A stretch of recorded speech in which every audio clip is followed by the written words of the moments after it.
आज का जो हमारा टॉपिक है वो है क्लास नाइन्थ क्लास की मैथ का हम आज से बाकायदा आगाज़ करने जा रहे हैं, जिसमें हम आज देखेंगे चैप्टर 1 जो कि है आर्डर एंड डिटर्मिनेशन के बारे में। इसमें हम पढ़ेंगे कि आर्डर क्या होता है तो और डिटर्मिनेंट क्या होते हैं। आर्डर सबसे पहले हम इसमें आर्डर को देखते हैं। आर्डर मालूम करने के लिए हमें दो चीज़ों की ज़रूरत होती है, एक होती हैं रोज़ और दूसरे होते हैं कॉलम्स। तो रोज़ और कॉलम्स जो होते हैं, जैसा कि आप लोग जानते हो कि रोज़ जो होती हैं वो left to right horizontal from left to right, और जो कॉलम्स होते हैं टॉप टू बॉटम होते हैं वर्टिकल, यानी कि टॉप टू बॉटम जिसको बोलते हैं हम वर्टिकल को हम कहते हैं कॉलम्स और हॉरिजॉन्टल को कहते हैं हम रोज़। और ये हमें मालूम कैसे होंगे, अगर हम कोई भी मैट्रिक ले लें जैसे कि 1 2 3 4 मैट्रिक है, इसमें रोज़ जो लेफ़्ट टू राइट 1 2 ये एक रो होगी, और 3 और 4 को अगर हम देखें 3 और 4 ये दूसरा कॉलम बनता है, ये दूसरी रो बनती है। ये इसकी रोज़ कितनी होगी 1 2 फ्रॉम लेफ़्ट टू राइट 1 2 और 3 4 इसकी 2 रोज़ बन गई। तो अगर हम कॉलम्स की बात करें तो जैसा कि हमने पीछे देखा कि कॉलम जो होते हैं फ्रॉम टॉप टू बॉटम, तो इसका 2 और 3 और 1 और 2 और 4 1 और 3 ये इसके दो कॉलम्स बन गए। और मैंने बोला कि रोज़ और कॉलम्स के लिए हमें आर्डर की ज़रूरत होती है, तो आर्डर मालूम करने के लिए हमें रोज़ और कॉलम्स की ज़रूरत होती है। तो इसमें आर्डर और रोज़ और कॉलम्स का आपस में रिलेशन क्या है। किसी भी मैट्रिक्स जैसे कि 1 2 3 4 हमने एक मैट्रिक लिया सेम आर्डर का, अगर हम उसकी रोज़ और कॉलम्स को m/n की फॉर्म में लिख दें तो ये हमारे पास उसका आर्डर आ जाता है।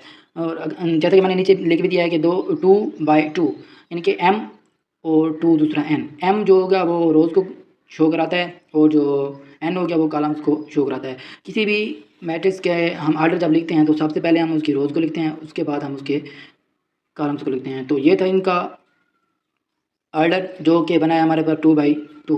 तो इसी तरह अगर हम इसके क्वेश्चन की तरफ अगर जाएं तो क्वेश्चन नंबर 1 अगर हम देखें जिसमें है कि find the order of following. तो इसका क्वेश्चन नंबर 1 ये है। उसका पार्ट हमारा अगर हम इसका ए पार्ट देखें तो इसके ए पार्ट में है 2 3 -5 एंड 6। ये इसके अंदर चार नंबर दिए गए हैं 2 3 -5 और 6। अगर हम 2 और 3 को देखें तो फ्रॉम लेफ़्ट टू राइट हम देखते हैं हॉरिजॉन्टल, तो ये एक रो हो गई, और -5 और 6 को देखें तो ये दूसरी रो होगी। इसका मतलब 2 इसकी रोज़ होगी। अगर हम आगे देखें तो कॉलम्स को, और इसी तरह अगर हम इसका बी पार्ट देखें 3 6 एक कॉलम हो गया, 2 2 0 3 और 5 कॉलम भी 2 हो गया। तो इसका आर्डर क्या बनता है हमारे पास जो है लेफ़्ट टू राइट जो हमारी रोज़ होगी, 1 और 3 और 5 ये हो गई दूसरी रो। कॉलम में अगर हम देखें तो 2 और 3 एक कॉलम हो गया, 0 और 5 दूसरा कॉलम हो गया। इसमें 2 कॉलम्स हैं और 2 रोज़ हैं, 2/2 का इसका आर्डर बनेगा। और सी पार्ट में अगर हम देखें तो इसमें थोड़ी सी चेंज है। इसमें अगर हम रोज़ की बात करें तो रोज़ लेफ़्ट टू राइट होती हैं, लेफ़्ट टू राइट 2 और 4 है। इसके नीचे कोई या ऊपर कोई भी लेफ़्ट टू राइट रो नहीं चल रही, कोई अकेला डिजिट भी नहीं है हमारे पास, इसलिए रो एक होगी इसकी। और अगर हम कॉलम्स की बात करें 2 चाहे अकेला डिजिट है तो एक ही कॉलम एक कंप्लीट कॉलम ही काउंट होगा, और 4 भी एक अकेला डिजिट है तो ये एक कंप्लीट कॉलम ही काउंट होगा। तो इसमें 1 रो होगी और 2 कॉलम्स हो गए, 1/2 का आर्डर बनेगा।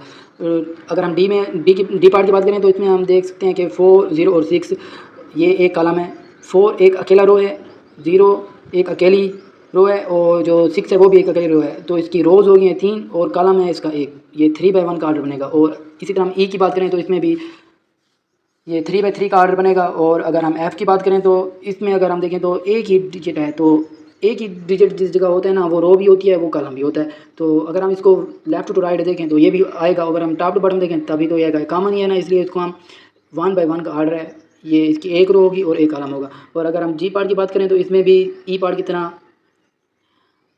3 रोज़ हैं और 3 कॉलम्स हैं।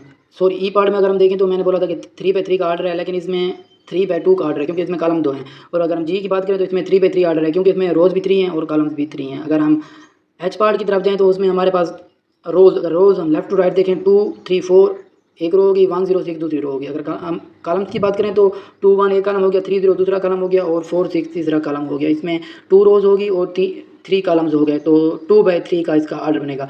इसी तरह आज का हमारा 1.1 का पहला क्वेश्चन जो है ना वो कंप्लीट हो गया। उम्मीद करता हूँ आपको वीडियो अच्छी लगी होगी। चैनल को सब्सक्राइब कर दें और वीडियो को लाइक कर दें।